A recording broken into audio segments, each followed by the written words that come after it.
네, 안녕하세요. 제가 오늘 이렇게 교회 여러분들 앞에서 캐나다 개혁교회 방문 보고를 할 수 있는 자리를 마련해 주셔서 정말 감사드립니다. 되게 많은 내용이 있지만 짧은 시간 내에 이렇게 모든 걸 말씀드릴 수는 없기 때문에 되게 겉핥기식으로 일단은 사진을 통해서 보여드릴 예정이고요.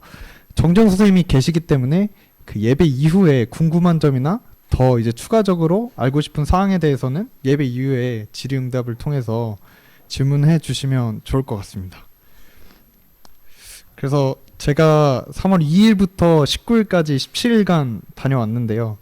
좀 여러분들께 그 자매교회를 방문한 것에 대해서 말씀을 드리고 싶은 마음이 되게 있었는데 정정 선생님이 오실 때까지 되게 참고 기다리고 있었습니다.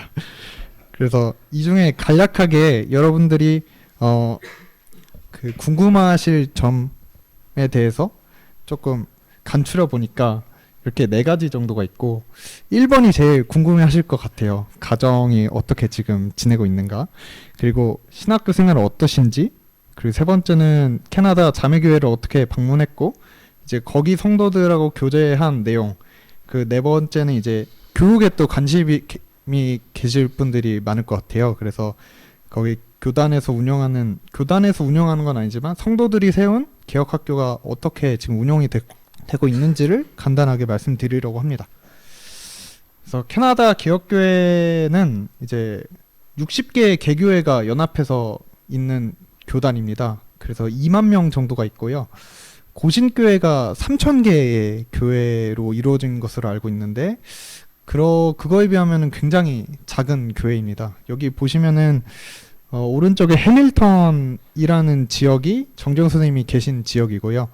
그다음에 밴쿠버라는 지역도 제가 방문을 했는데 여기 이제 마라나타 캐나다 개혁교회가 있고, 이 교회는 저희 교회에 2번이나 지금 방문을 해 주신 적이 있습니다. 그래서 제가 특별히 이 교회에 방문을 하게 됐습니다.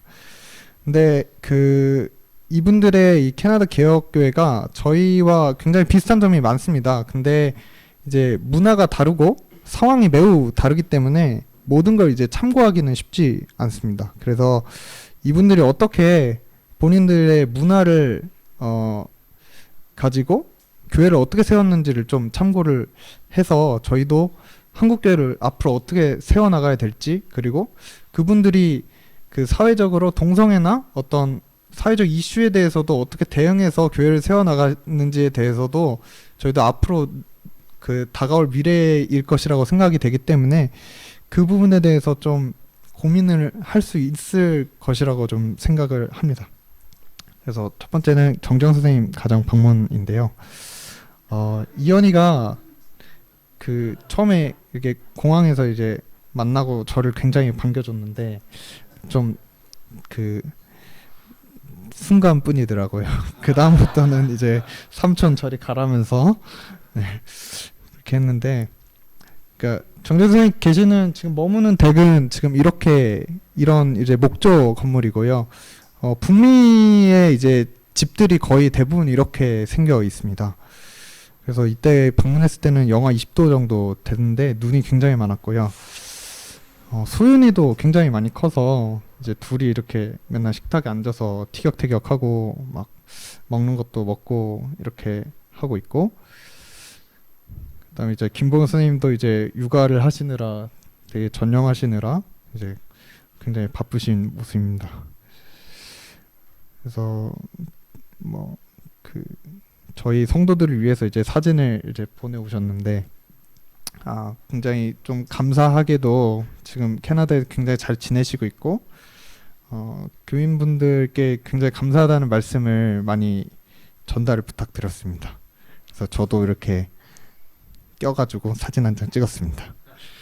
그래서 정정 선생님은 이제 캐나다 개혁교회 신학교를 지금 다니고 있고요. 저희 이제 교환학생으로 다니고 있고, 그래서 여기도 한번 궁금해서 한번 가봤는데, 전체적으로 이제 교단 자체가 작다 보니까 신학교도 굉장히 작습니다. 보시다시피 이제 2층짜리 건물이고 그렇게 이제 큰 건물은 아니고, 이 교단에서 운영하는 것들은 모든 것이 이제 작고 강력한 느낌이 좀 많이 듭니다. 그래서 뭐 일주일에 정해진 횟수만큼 그 학생들이 체프를 이렇게 교수님들이랑 이제 아침에 드리게 된다고 하는데, 이때 학생들이 돌아가면서 이제 설교를 한다고 합니다, 여기서. 근데 학교 측에서 이제 영어가 어려운 이제 정재영 선생님을 배려를 하셔서 이제 추후에 영어가 가능하면 이제 설교를 할 수 있도록 배려를 해주셨습니다. 그래서 내년쯤에는 여기에서 정재영 선생님도 앞에서 설교를 하실 것이라고 해주셨고요. 수업을 들으시는 강의실은 이렇게 생겼습니다. 이제 그 전체적으로 수업이 이제 토론식 수업이 대부분이라고 하고요. 그래서 이제 토론을 할 수 있도록 이렇게 다 마주보는 형태의 이제 구조였고, 제가 강의 참석을 안 했지만 실제로 이제 진도가 굉장히 빠르다고 얘기를 들었고요.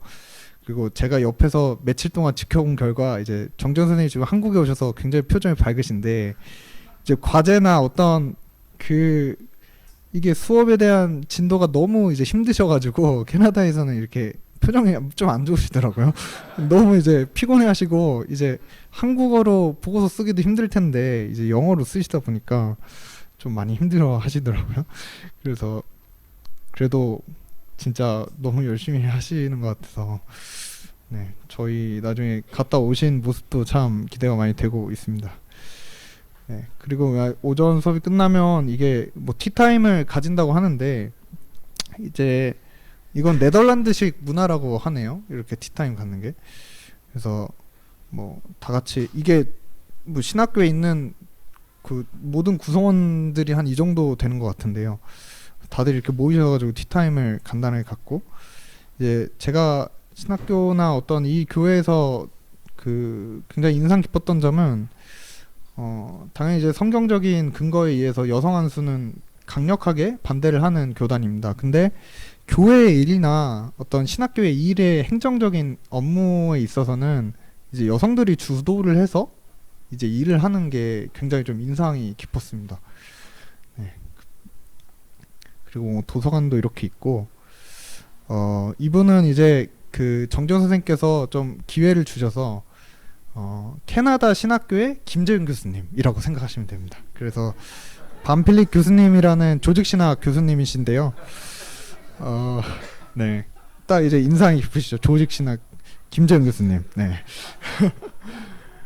그래서 이분하고 좀 많은 그 전체적인 개괄적인 상황에 대해서 좀 여쭤보긴 했는데, 제가 가장 이제 인상 깊었던 부분이 이제 교회 차원에서 어떻게 사회 참여를 하고 있는가에 대한 내용을 좀 이야기를 해주셨어요. 근데 굉장히 이제 자부심을 가지고 우리는 이제 알파라는 것이 있다, 알파라는 기구가 있다. 이게 이제 어떤 범개혁교단의 어떤 사회적 참여 기구가 캐나다에서는 있다고 하고요. 그래서 뭐 어떤 정책이나 경제, 교육 이제 모든 분야에서 이 캐나다 개혁교단이 성경적인 가치를 가지고 그 사회적 참여를 하는 기구가 있다고 합니다. 그래서 이 부분 궁금하시면 ARPA 그 2단의 알파 코스라고 있거든요. 그거는 ALPA이고요. 이거는 ARPA입니다. 그래서 궁금하시면 한번 찾아보시면 될 것 같습니다. 그 다음에 이제 좀 교회 참석에 대해서 이야기를 해드리려고 하는데요. 먼저 이제 그 정재영 선생님이 다니시는 코너스톤 교회의 장로님을 만났습니다. 그래서 좀 이쪽 교회의 그 분들이 어떤 고민을 하는지 좀 여쭤봤는데, 요분들의 가장 큰 고민은 미션 처치라는 주제입니다. 그래서 개혁교회라는 것이 자녀들을 교육을 잘 시켜가지고 정말 그리스도인으로 잘 성장시키는 이런 교육에 굉장히 중점을 많이 미치는데, 이제 그 캐나다나 북미 같은 경우는 이민자들이 많기 때문에 요분들을 어떻게 선교할 것인가, 그리고 본인들이 이제 네덜란드에서 이민을 오셨기 때문에 네덜란드 그 분들이 굉장히 많으세요. 근데 요분들이 아니라 이제 다른 인종들을 어떻게 그 교회에서 수용을 할 것인가, 이런 거를 굉장히 많이 고민을 하시더라고요. 그래서 우리들의 문화가 문제냐, 아니면 어떤 게 문제냐, 이런 고민들을 가장 많이 하시고 계시고요.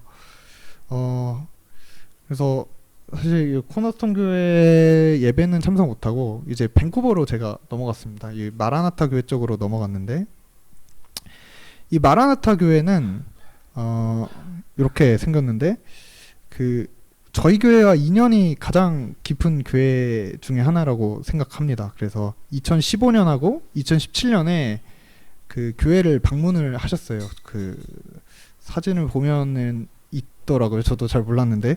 그래서 2017년에는 이종표 장로님이라는 한인 장로님이 방문을 하셨고, 2015년에는 어떤 캐나다 그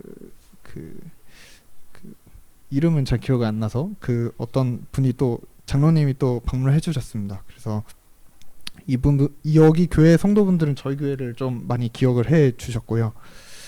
내부는 이제 땅덩어리가 넓다 보니까 이제 교회가 매우 넓습니다. 그래서 이제 이런 외국 교회가 어떠냐라고 물어봤을 때 저는 이제 캐나다 개혁교회 같은 이제 자매교단은 딱 들어가면은 우리 교회랑 너무 똑같다 이런 생각이 정말 많이 듭니다. 그래서 예배 순서와 이분들이 뭐 찬송이나 그런 것들이 저희 교회랑 뭐 정말 같고 저는 이것이 진짜 그 만물을 충만하게 하시는 그 교회의 신비가 아닌가라는 생각이 들 정도로 하나의 성령 하나님과 하나의 하나님을 우리가 똑같은 하나님을 믿는다라는 것이 느껴질 정도로 정말 이제 예배 순서 모든 것들이 이제 같다고 생각이 들었습니다. 네, 마침 이제 성찬을 하는 주일이었기 때문에 목사님께 임명증을 받아서 성찬에 참여할 수 있는 은혜를 누렸고요. 그래서 여기 보시면은 제가 참여를 하고 있습니다. 이제 처음 보는 성도들하고 이렇게 한 테이블에서 성찬을 나누는 그 은혜 기쁨에 참여할 수 있다는 것만으로도 정말 저한테는 큰 경험이었다고 생각하고 이게 요분들도 마찬가지로 저희 교회에 처음 이제 오시게 되더라도 그 성찬에 이렇게 참여할 수 있습니다. 이게 진짜 교회의 신비라고 생각을 하고 있습니다. 그래서 성찬주에는 이렇게 지하에서 점심을 항상 이렇게 제공을 하고 있었는데요. 이제 아이들이 나와서 이렇게 장기자랑도 하고요. 장기자랑을 잘하는 순서대로 밥 순서를 또 정해가지고 먹습니다. 근데 이제 이곳의 식사는 이렇게 항상 이제 서양식으로 당연히 먹겠지만, 이렇게 먹는데 이제 한국 문화의 식사는 좀 이렇게 손이 좀 많이 가는데 요분들이 준비하는 최고의 식사는 이런 빵에다가 소시지 넣고 스프 하나 하고 이 정도가 이제 문화이기 때문에 굉장히 간단하게 좀 준비를 하시는 편이고요. 특이점은 두세 가정 정도가 가정이 이제 식사를 준비를 합니다. 이제 아이들하고 아버지까지 해서 가정이 이제 식사를 준비를 하는데 조금 이제 공간이 넓다 보니까 그렇게 가능하다고 좀 생각이 됩니다. 좀 시간 관계상 이제 시설은 요렇고요. 이제 주중에 이제 성경 공부 모임도 참여를 했는데요. 좀 시간 관계상 조금 넘어가도록 하겠습니다. 네. 그래서 이제 또 개혁학교를 또 방문을 해봤는데 이제 개혁학교도 두 군데를 또 방문을 해봤습니다. 이제 이현이가 다니는 해밀턴 쪽의 학교랑 밴쿠버 쪽에 이제 학교를 또 두 군데를 방문해봤는데요. 이제 여기가 이제 이현이가 다니는 티모시라는 개혁학교고요. 정정 선생님께서 이제 그 교장 선생님을 이제 소개를 해주셔가지고 학교 소개를 직접 받을 수 있었습니다. 네, 근데 특이점은 이제 이 학교가 교회에서 직접 관여를 해가지고 학교를 세운 것이 아니라 성도들이 다른 교회랑 연합을 해가지고 이런 학교를 만들었다는 게 굉장히 신기했고요. 이 교장 선생님 같은 분들은 장로님이시기도 했던 것 같고, 교회에서 굉장한 덕망을 이제 받는 분들이 그 교장 선생님을 하시더라고요.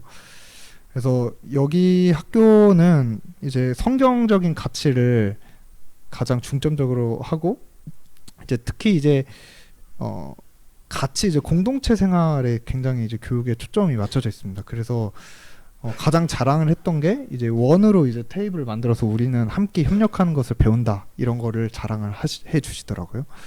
그래서 이현이도 이렇게 사물함이 있고요. 도서관도 이렇게 배치가 되어 있습니다. 그리고 부족한 학생들에 대해서는 이렇게 선생님이 따로 이렇게 보충반을 만들어서 따로 지도를 해주시기도 하고요. 좀 특이한 것은 이제 2일 뒤에 이제 학부모 참여 수업이 있었는데 자기 자신이 발표하는 영상을 좀 담아서 선생님들이 이제 하나하나 피드백을 해주시고 이제 어떻게 하면 더 발전을 해주실까 이런 거를 좀 많이 가르쳐 주시더라고요. 그래서 이제 학부모 참여 수업 때 이제 이현이가 이제 같이 참여를 하고 있고 이제 이쪽은 이제 밴쿠버 쪽에 다른 이제 또 개혁학교를 방문했는데 시간 관계상 여기까지만 이제 보여드리도록 하겠습니다. 네. 그리고 가장 궁금하실 게 요 부분인데 이제 캐나다는 이제 학교가 돈을 안 내요. 이제 모두 전부 다 이제 무상교육인데 이제 기독교 학교에 대해서는 정부가 이제 지원을 하지 않습니다. 그 이유가 캐나다는 이제 동성애 교육이 의무입니다. 동성애 교육을 하지 않으면 정부에서 지원을 해주지 않습니다. 근데 그 서부 쪽 같은 경우는 그래도 50% 정도는 지원을 해줘서 이제 한 초등학교 4학년, 7학년 정도는 여기 한 60만 원 정도 되죠. 60만 원 정도 되는데 정재영 선생님 쪽에 계시는 쪽은 거의 기독교 학교를 억압시키고 있어요. 다 없애려고 하고 있고 그래서 아예 지원도 안 하고 지금 막 입법 자체가 기독교 학교를 없애는 입법이 계속되고 있기 때문에 지금 현재 이 개혁교단 성도들의 걱정은 이제 이런 입법 기독교 학교를 억압하는 교육에 대해서 싸우는 것이 가장 큰 이슈라고 할 수 있겠습니다. 네, 좀 시간 관계상 여기까지만 하겠고요. 더 궁금한 사항 있으시면 예배 시간에 이후에 정재영 선생님과 저에게 이제 질문해 주시면은 친절히 답변 드리도록 하겠습니다. 감사합니다.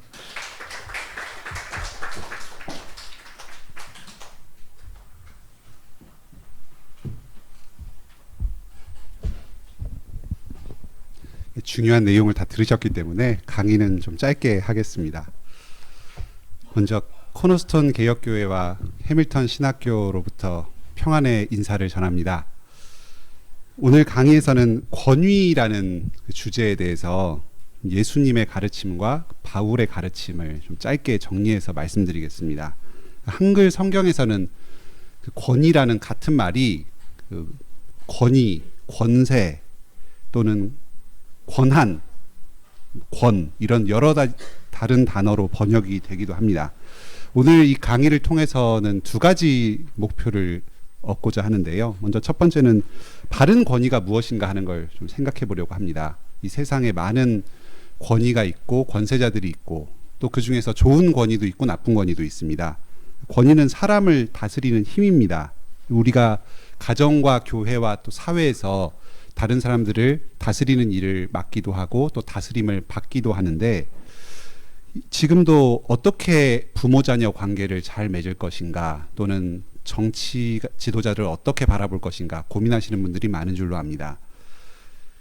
이 문제에 대해서 잠깐 다루겠습니다. 그리고 두 번째는 성경 전체가 한 하나님의 말씀이다 하는 것을 배우도록 하겠습니다. 예수님께서 가르치신 내용하고 바울 사도가 가르친 내용을 보면 정말 동일한 가르침을 두 분께서 가르치셨다 하는 걸 볼 수 있습니다. 어떤 사람들은 예수님은 단지 유대교의 한 랍비 지도자였을 뿐인데 사도 바울이 그 가르침을 변형해서 기독교라는 종교를 창시했다 이렇게 이야기하기도 합니다. 그런데 성경을 구체적으로 살펴보면 얼마나 그 말이 터무니없는 것인지를 알 수 있습니다.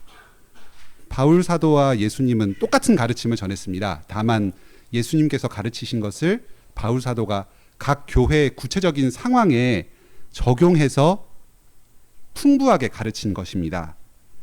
오늘 이 권위라는 것은 그 한 작은 주제에 불과한데 이것을 통해서 모든 성경이 한 하나님의 말씀이고 서로 긴밀하게 연관되어 있다는 것을 배우시기 바랍니다. 먼저 예수님께서 가르치신 그 권위에 대한 가르침을 살펴보겠습니다. 가장 먼저 예수님께서는 자기가 하나님과 동등한 권위가 있다 하는 걸 가르치셨습니다. 앉은뱅이를 걷게 하시면서 자기에게 죄를 용서하는 권위가 있다 합니다. 종교 지도자들은 그럼 너가 하나님이라는 말이냐 하면서 예수님을 거슬렀습니다. 근데 예수님께서는 아버지로부터 모든 사람을 다스리고 죽은 자를 심판하는 그런 권위를 받으셨습니다. 예수님께서 하나님께로부터 모든 권위를 받으셨다. 이게 우리가 생각하는 알고 있는 모든 권위의 기초가 됩니다. 우리가 가지고 있는 권위, 또 세상의 어떤 권위들 전부 하나님과 예수 그리스도로부터 나오는 것입니다. 천지 만물을 다스리시는 예수님께서 우리를 지금 다스리고 계시니까, 그러니까 우리도 예수님의 그 다스림 안에서 이 세상의 모든 어려움을 다 이기고 틀림없이 마침내 영생으로 들어가게 될 것입니다. 두 번째로 예수님의 권위는 그분의 설교와 기적을 통해서 자연스럽게 드러납니다. 예수님께서 내가 권위가 있다 하고 목소리 높여서 이야기를 하고 설득한 것이 아닙니다. 예수님께서 하나님의 말씀을 가르치시고 또 병자를 고치시는 걸 통해서 그 가르침을 드러내실 때 사람들이 그 권위에 자연스럽게 탐복해서 예수님 앞에 복종하게 되었습니다. 이게 참 중요합니다. 하나님의 권세를 받으신 그 예수님도 자기를 구태여 드러내려고 하지 않으시고 하나님께로부터 받은 말씀을 전하시는 것을 통해서 자연스럽게 권위를 드러내십니다.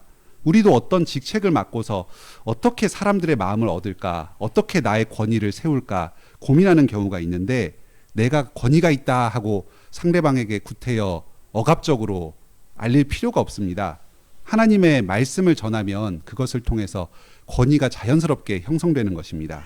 그리고 그 말씀을 자기가 그대로 실천하면 그 행동을 통해서, 그래서 세상을 이기는 말씀의 기적 능력이 그 가운데 드러나면서 자연스럽게 권위가 생기는 것입니다. 부모나 직장 상사도 마찬가지입니다.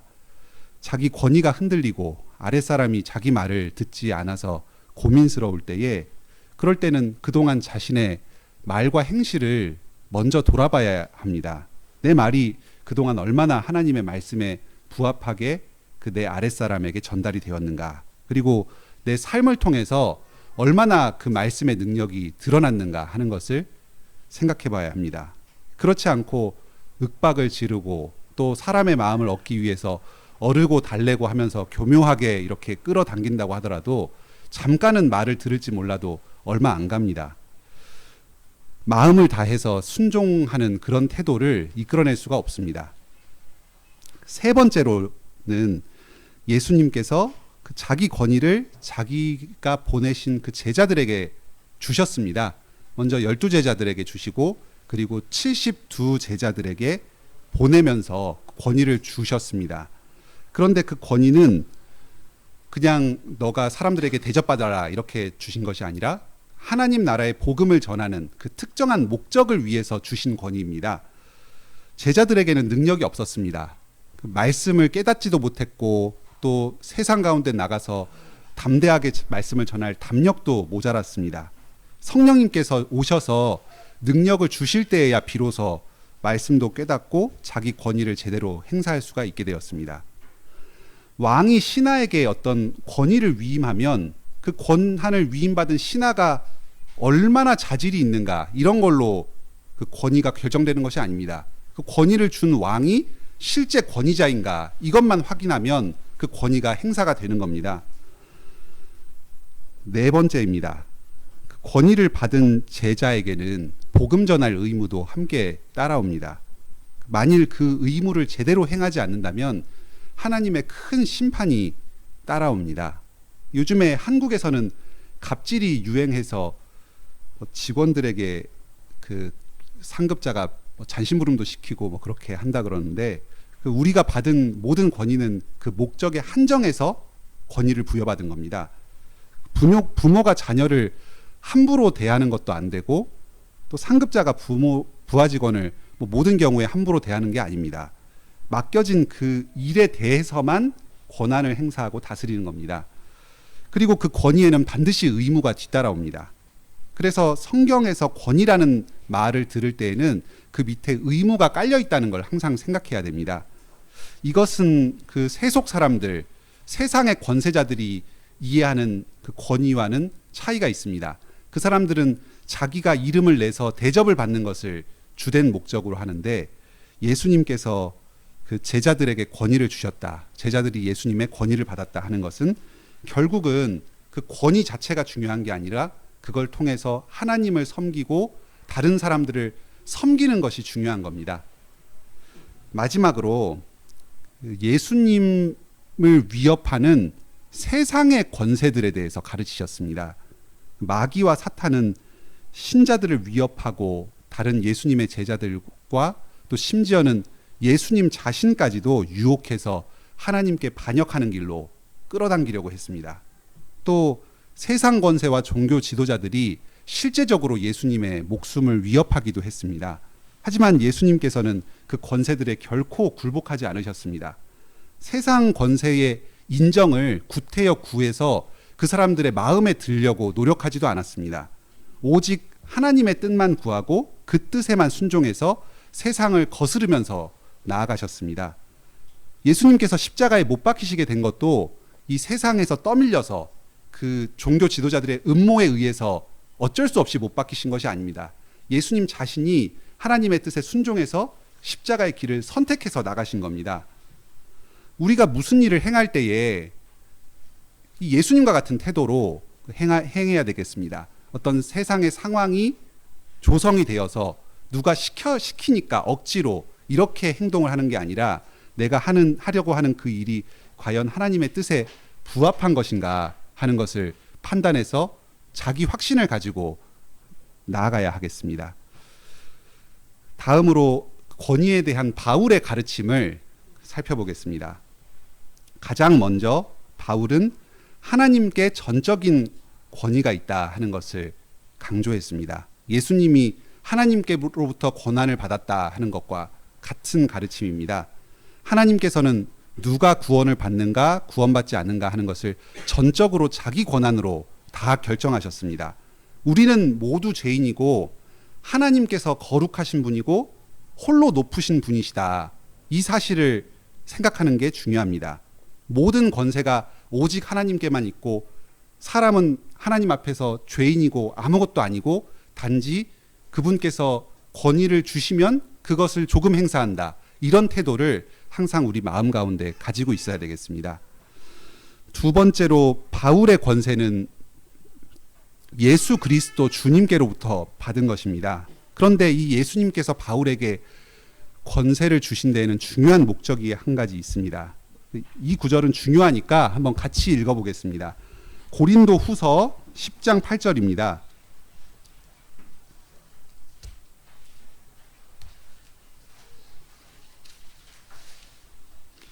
고린도 후서 10장 8절 신약성경 295쪽입니다.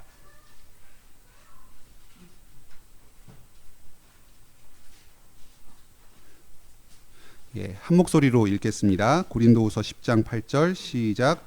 주께서 주신 권세는 너희를 무너뜨리려고 하신 것이 아니요 세우려고 하신 것이니 내가 이에 대하여 지나치게 자랑하여도 부끄럽지 아니하리라.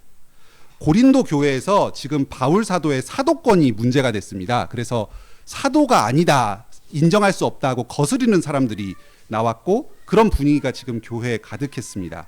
권위가 흔들리고 있는 상황입니다. 이 사도권에는 전도 여행 중에 먹을 것과 음료를 공급받고 또 자기 아내를 데리고 여행을 하고 자기 생계를 위해서 직접 일하지 않고 교회를 위해서 일하면 생활비를 공급받는 이런 재정적인 것이 포함되어 있는 권리였습니다. 하지만 바울 사도는 이 고린도 교회 앞에서 이 권리를 행사하지 않았습니다. 왜냐하면 그것이 지금 이 고린도 교회 현실에서 성도들의 그 연약한 믿음의 상황에서 성도들의 믿음을 세우는데 결코 도움이 되지 않았기 때문입니다. 또 데살로니가 후서에서도 역시 사도는 그 재정적으로 공급받을 권위를 행사하지 않았습니다. 왜냐하면 그 데살로니가 교회에 게으른 사람들이 많았는데 그 사람들에게 열심히 일해야 된다는 본을 보이기 위해서 자기도 직접 일하면서 돈 벌면서 그렇게 복음을 전했던 겁니다. 심지어 고린도 교인 중에서 몇몇 사람들이 심하게 바울 사도를 거스르면서 그의 권위를 무너뜨리려 했을 때 일반적으로 보면 권징을 행사해서 그 사람을 치리하고 교회 밖으로 쫓아내야 되는 그런 상황이었음에도 불구하고 그 사람의 믿음이 다시 돌아오기를 바라면서 권징할 권한마저 잠시 미루는 모습을 보였습니다. 자기가 철저히 공격받고 무너지고 지위가 위태한데에도 그 권한을 사용하지 않았습니다. 그런데 우리가 이 서신들을 다 읽어보면 사도로서 가지고 있는 권한, 경제적 권한, 권징할 권한 행사하지 않았지만 우리는 오히려 이 모습을 통해서 사도의 사도된 권위가 더욱 분명하게 드러난 것을 보게 됩니다. 여기에 이 사도권, 권위의 역설이 있습니다. 우리는 보통 권위를 가지고 그것을 행사해야지만 권위가 드러난다 이렇게 생각하는데 오히려 사도는 어려운 상황에서 다른 성도들의 덕을 위해서 그 권위를 행사하지 않음으로써 자기의 사도됨을 더욱 분명하게 증거한 것입니다. 교회가 너무 부족했기 때문에 사도가 자기 권한을 행사하기 시작하면 사도됨을 드러내기 시작하면 오히려 다른 사람들의 믿음이 죽어버리게 되는 겁니다. 그래서 자기를 다 비우고 자기 공격도 감수하고 경제적인 이익도 포기하고 권징도 포기하고 그렇게 했던 것입니다. 교회의 유익을 위해서 자기 권한을 행사하지 않는 그것에서 그분이 참으로 높으신 그리스도의 권위를 받은 그 높은 권위를 가진 그런 사람이라는 것이 높게 드러난 것입니다. 셋째로 우리 모든 신자들은 하나님께로부터 그리스도를 믿음으로 아들, 딸이 되는 권세를 받았습니다. 죄짓지 않을 권세, 죄의 지배로부터 벗어나서 선을 행할 권세를 받았습니다. 하지만 우리가 세상을 살 때에 죄의 문제와 무관한 무엇을 먹을까, 무엇을 마실까, 누구와 결혼할까 이런 문제에서는 또는 결혼을 할까 말까 이런 문제에서는 자기 뜻대로 결정할 수 있는 권한 또한 받았습니다. 자유의 영역입니다. 하지만 이럴 때에도 아까 방금 사도가 그랬던 것처럼 다른 사람의 유익을 위해서 자기가 받은 이 권한, 이 자유를 제한하는 것이 중요합니다. 마치 사도가 교회의 유익을 위해서 자기의 권한을 제한했던 것처럼 우리도 하나님께로부터 이 받은 자유와 권한을 제한하는 겁니다. 그럼으로써 다른 성도들의 덕을 세우는 것입니다. 네 번째로 바울은 예수님께서 잠깐 가르쳐 주신 그 세상 권위에 대해서 좀 더 자세하게 설명합니다. 사회가 점점 복잡해지고 교회 현실이 복잡해지니까 더 자세하게 설명하시는 겁니다.